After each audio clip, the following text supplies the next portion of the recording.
guys, how y'all doing? I'm Skyline Shore with Attack Gaming. Welcome back, Attack. And today we're going to be looking at a new mobile free-to-play game, a new MMO RTS called DomiNations. DomiNations is a Clash of Clans-like title. As in, it's like an MMORTS, but it is so far away from Game of War and significantly closer to Clash of Clans, to the point where I would say it's a copy, but, however, I'm actually very favorable toward this game, so I don't want to just say it's a copy. In fact, I want to say it's more of an answer to Clash of Clans, as in, any issue that you might have with Clash of Clans, it's actually kind of been resolved or answered in this game. Many complexities, or the lack thereof, in Clash of Clans has been added, more strategic, more tactical depth to this game.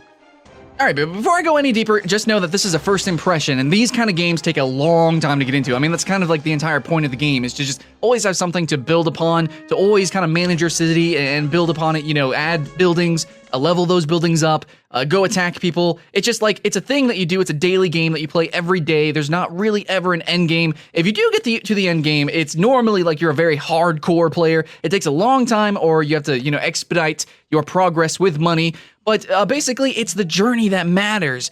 However, Clash of Clans and DomiNations both are actually much easier to access the end game than most games in this similar genre. I say similar genre because I don't even consider those Game of War and those other titles like Stormfall, whatever. I don't like those games. What is another game that is very new is Nords, Heroes of the North. Those kind of MMORTSs, quotation marks, I don't really consider them like real games. I mean, they just live off of whales. Like, it's just people who spend lots of money and then they win. It's completely pay to win. It's atrocious. There's not any real gameplay. It's whoever has played the longest, who plays the most, and who spends the most amount of money. There's no real skill. There's not even really any strategy to it, really too much.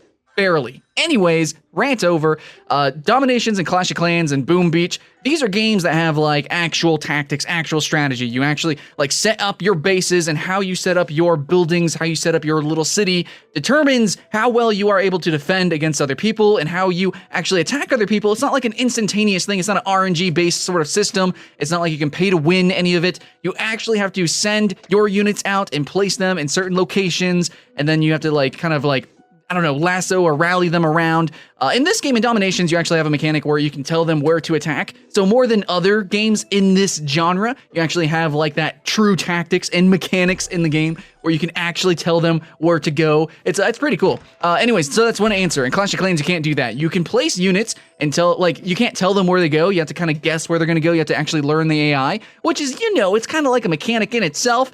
But in this game, you can place units, and then like during the fight, you can actually change their directions, change who they are targeting, which is actually really cool. It just adds a little bit of extra depth, and it kind of answers Clash of Clans. Where Clash of Clans was lacking, it added one more mechanic, and that's kind of going to be the story for every little thing about this game. It's like just copy paste Clash of Clans, but then for every little thing that makes Clash of Clans good, let's just kind of one-up it. Let's just go a little bit deeper, a little bit further, and that's why I kind of respect DomiNations. Now, the real quick, whenever you first download the game, my first impressions was that this game isn't as charming, it's not as cute, it's not as colorful, it's not as clean as Clash of Clans. So if there was ever to be a TV show of this game and Clash of Clans would be so much more popular. It's just so much easier to identify Clash of Clans. It's just so much more unique. And obviously, you see so many games copying the little icon on the App Store. You guys know what I'm talking about, the Yelling Barbarian. Like every game does that, even if they're not even in the same genre. So yeah, Clash of Clans is more iconic.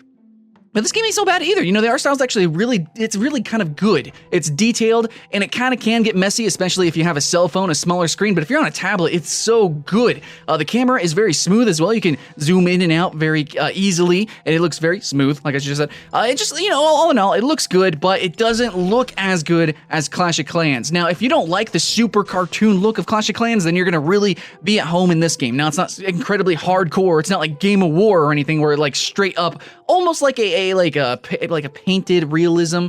No, this game is, it's kind of cartoon, but it's nowhere near Clash of Clans. Still though, it's kind of like that middle ground, so I think it might actually appeal to a lot of people, a lot of older audiences, and I think this is going to appeal to like a hardcore crowd, which I think is good, because this genre really needs a hardcore game that's not hardcore in the sense that you need to spend money on it or play it for hours and hours and hours every day. So yeah, that's pretty cool. It appeals to a hardcore casual audience. Being on mobile, it's still a casual game kind of. So anyways, it does seem like it does have that potential to be competitive, and I'm going to give you a ton of reasons why. Okay, starting with, I'm going to directly compare it to Clash of Clans because obviously this game is incredibly similar to Clash of Clans, even if it doesn't look like it, it is. Okay, so first off, you get into the game and you have a very similar tutorial experience. It's like really fast-paced, fast and furious, man. You get in there and it gives you a lot of like freebies. You know, whenever you have to build buildings, normally you have to wait like 15 seconds, 30 seconds, sometimes a minute in some of these games. In this game, similar to Clash of Clans, it's very fast. You get into it and you're like instantaneously doing PvP. You're instantaneously going through the little campaign, and I really enjoy that. The campaign is actually kind of hard. It's kind of like Clash of Clans in the difficulty sense. Like the first couple of missions are face roll, but then it instantly gets like incredibly hard. And I like in this game and in Clash of Clans, well, in this genre in general, you have a lot of varied gameplay instantaneously because it's not like you're just waiting on timers. In this game, you get a lot of freebies, you get a lot of crowns. I think it's crowns in this game. And you use the premium currency. You like 50 like premium currency, and then you get more from the quest. You get this stuff, and then you can just constantly play and play and play, and that's what's really good about Clash of Clans in this game. But this game goes a little bit further. Not only is your starter experience very fast paced for the very beginning, but there's also some extra mechanics on how the game just plays default, okay? So not only does everything level up pretty quickly, and you get a lot of freebies to get started, but there's like these mechanics where you don't just get materials, okay? So in these games, normally it's gold, gems, and I think it's elixir in Clash of Clans. In this game, you have to hunt food, and then you have to get gold, and then you have a bunch of other like different sort of luxuries, which you can use to trade and stuff, and you generate these. It gets a little bit complicated, and this is where it's going to kind of start to sound a little bit more like Civilization. But in this game, you have to actively hunt different animals. So there's different animals running around your little area, your little clearing in the forest, and you have to actually hunt them.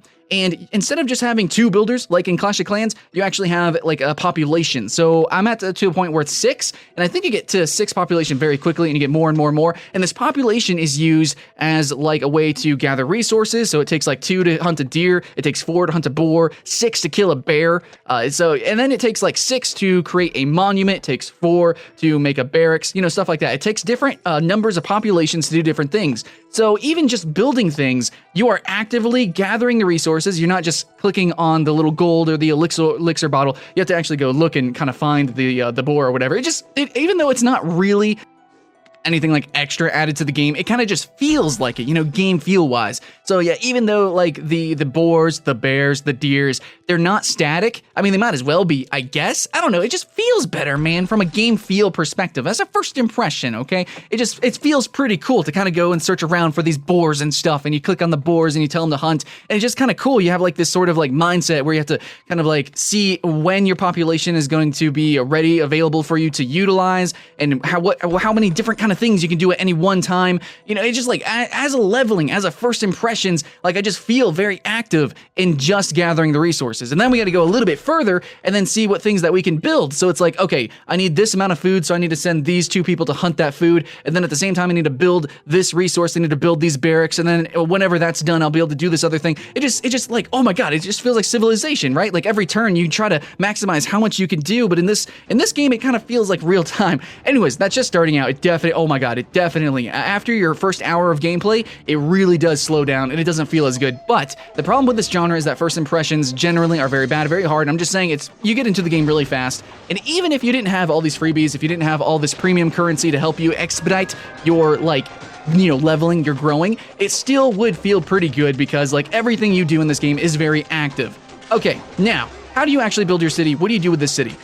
It's very similar to Civilization. In fact, there's a lot of mechanics, or, well, they're not directly copy and pasted, but the sort of like the themality of Civilization is used in this game. Not only does your city go through different ages, but you've also got like mechanics like I already mentioned previously with the different luxuries and how you can hire mercenaries. As you go through these different ages, you have totally different technologies, which isn't too different than Clash of Clans. Like Clash of Clans, you kind of like constantly build on your units, so you're gonna always be using like previous units. But in this game, you get like totally different technologies, kind of similar to Civilization. You also utilize mechanics like roads in this. Like roads? What? How do you use roads in a game like this? Oh man, there's actually a lot of complexity to just the city building, and that's within for the first 30 minutes. Your city can look totally different than compared to like Boom Beach or Clash of Clans. You get like so much detail, not just in the art, it doesn't just look like it's a lot of detail, but it really is a lot of mechanical detail. Now, this might like taper off, maybe it actually gets really simple comparatively. Like Clash of Clans, I know end game looks pretty crazy, it's pretty ridiculous, but this game, you know, it might also be even like tenfold more complicated, or it might not, okay? This is just first impressions. And right now, the game is looking pretty good, first impressions, I'm just gonna say, guys. Anyways, so the roads, how they work is that whenever a road is connected to your town center and then connected to another building or structure, then you actually get a defensive bonus.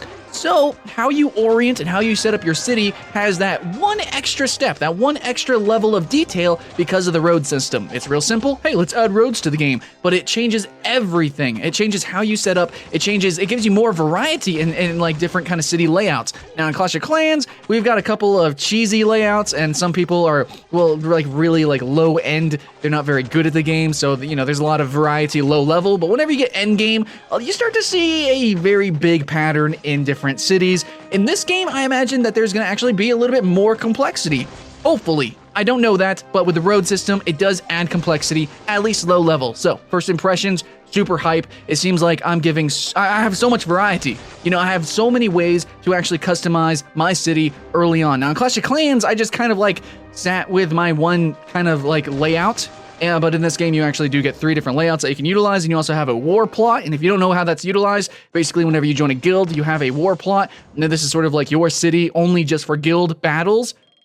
So yeah, it's set up just like, you know, Clash of Clans. It's set up just like it. You have 3 plots, you have a war plot, and then you have the questing system that's just like Clash of Clans. And you know, pretty much any sort of user experience and UI element.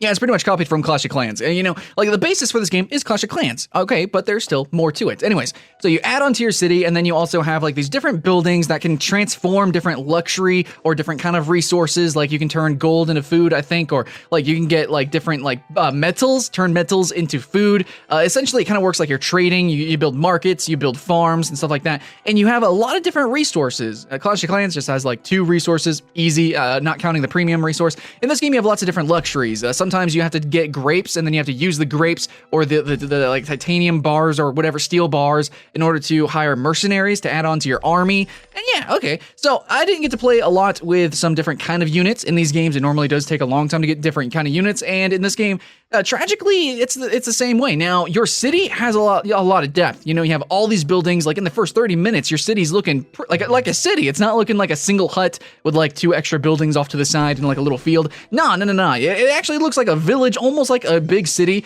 I'm starting to build a freaking pyramid. So I don't know. I like your city looks pretty big. However, whenever you are building your army, you still only have access to just a couple of units. You have your like spearmen, which you upgrade to warriors, and then you get like these rock throwers, the little slingmen. So you don't have a very varied your offensive gameplay in the very beginning, and the campaign starts off pretty simplistic. You just kind of like build a bunch of units, and then you just all spawn them in the same spots, and it's not too terribly difficult, but I'm starting to see it ramping up in difficulty, and I'm starting to gain access to more units, and I'm starting to see, just like Clash of Clans, it gets infinitely more complex, and I'm super excited to really get into the PvP side of things. Now, I did fight some players. I fought like maybe 4 players, and I was defeated a couple times. I won a couple of times, and overall, I can see that it is really hard, and it seems like it's going to be a lot of fun. Now, I didn't really start to have this kind of fun with Clash of Clans until I got into Silver 3. So yeah, in this game, now that I just got started, I'm just playing with noobs, and already because of the cities, because they have such like a variety of different buildings, the road system, all that good stuff, it's actually really complex. Oh, and I kind of like glazed over something. You can actually have garrisons. Now, in Clash of Clans, this only works if you have clan reinforcements. So you have a clan building, you ask for reinforcements, and then they give you units to use, and those units actually come out and attack whenever you are raided. In this game, you have that by default every single time you are attacked. You have a little garrison, and it actually spawns units, and so does your town center. These spawn units, and they come out and attack, so you kind of have like this unit offense and unit defense, and then you also have the structures where you can have like different towers and cannons, and I don't even know what you can have through the different ages, like Iron Age and, you know, the Modern Age. So there's a lot of complexity with that. Not just the layout of the map, but also the units spawning and how they traverse through them. It gets so crazy. Okay, so when your units spawn, they have to still utilize roads, and how you actually wall off your city will either hinder you or help you. So when your units spawn, you have to think about their AI and how they will kind of attack. So since you can't control them on defense, you have to actually build gates, and they can only walk through the gates. So if somebody is attacking a wall that's flanking, and then they kind of pincer attack another wall, your units are dumb. They're stupid. They're just going to run to a gate. So if the enemy team isn't gunning through the gates, then your units will actually run to the gates. Then the enemy team's going to break through a wall, and then they're going to have to run all the way back, and basically it's just a bunch of wasted time for them. So you have to think about how your AI is going to work with somebody who's attacking, and all the different strategies that go into that.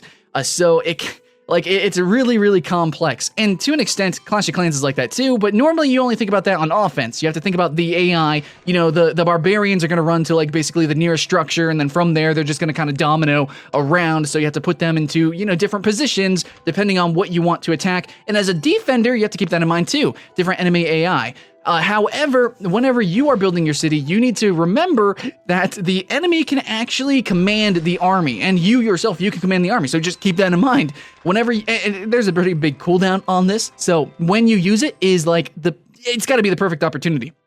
So like send in your kind of tanky people, throw them into the fray, and then whenever their units spawn, instead of like all your units just kind of hitting the structures around them, tell them to attack the units that's kicking their asses, okay? Now in Clash of Clans, you can't do that. It gets really fucking frustrating. However, in this game, you can. So whenever the reinforcements from the garrison come and finally reach up to your units, you can tell them to stop hitting the walls or whatever they're doing, and then actually focus on the threat. And then after you deal with the threat, then you can go and get the loots. I just like that they add that. You can actually do this multiple times in a fight. I imagine like matches are going to be much longer as I get higher up into the ranks. You're going to have a lot more units. There's going to be a lot more defenses. So more often I'm going to be hitting that targeting button and telling them where to go. Also, whenever you do this, the units kind of move a little bit faster. So maybe you can actually use this to get away from a certain unit. Maybe you can actually kite, depending on if you have ranged units. Yeah, that's actually a pretty cool idea. I never thought about that. You could actually go full ranged and potentially kite certain things. I don't know. Just, that one little thing, the fact that you can retarget, reposition your units like one time or two times or three times in a match, that's a big thing. Now, you can't actually micromanage every single unit, but the fact that you can do that, that one extra step from Clash of Clans makes a pretty big difference. Offense and defense, how you build your city, it's just like these small little mechanics have a sort of like butterfly effect through the whole game. Add roads, add retargeting, add these different kind of units that react slightly different. All these things work together in this game, and it feels really good. This is a Clash of Clans copy, but I don't want to say it's a copy. It's an answer. This is an answer to Clash of Clans. It's like somebody played Clash of Clans, thought they could make a better game, and that's it. DomiNations. It's basically Civilizations fucked Clash of Clans. They had a big ass baby, and it's growing up big and strong, and it's looking pretty good. I really hope this actually gets big and popular. It's got a ton of downloads. It's looking polished as hell. Hopefully it's going to get lots of updates like Clash of Clans, and hopefully it's going to have a pseudo-competitive scene. I don't even know if you can call it competitive in these kind of games. It's not like it's an esport or anything, but I don't know. I hope it gets like a competitive following, a hardcore following at least, because it seems really good, and it's a game that I kind of want to play, maybe try to get on the leaderboards, you know what I'm saying? It seems pretty freaking good. Now, you do actually, there is one thing that I failed to mention. You, just like Civilization, you can actually pick different civilization styles or aesthetics or, I don't know, templates. I don't know what to call it. Like, you can be like Greek, you can be Egyptian, Japanese. You can also have these different kind of commanding units, and you can also have different wonders. Wonders are these giant structures that give you an overall buff. Also, whenever you choose a civilization, that kind of changes and reorients how your, like, I don't know, how your army plays, how your different buildings work together. Sometimes you have like increased army size. Sometimes you have increased army production. You have different stats, and your playstyle is slightly changed based on all these little factors, which I think is great. It's that little extra step that makes it a little bit better than Clash of Clans, a little bit more varied and unique. Per player, and also whenever you fight other players, how they react. Maybe somebody has better defense versus offense, so it's harder to attack certain people. Maybe there's different civilizations that are kind of like rock, paper, scissors against each other. I don't know. I'm just saying there's that potential for the game. Pretty exciting.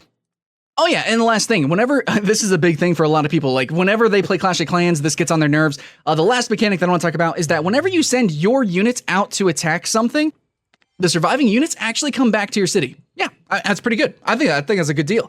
Anyway, so yeah, your surviving units come back. And why is that a big deal? Because everything about this game, the added complexities, all the little niche things, the really quick refresh rate of being able to do new things, and how even just gathering the resources is a very active activity. This game, you really feel like you're constantly playing it. It is a very active game in a genre that is very inactive, very autoplay. They have tendency to be autoplay-ish. Anyways.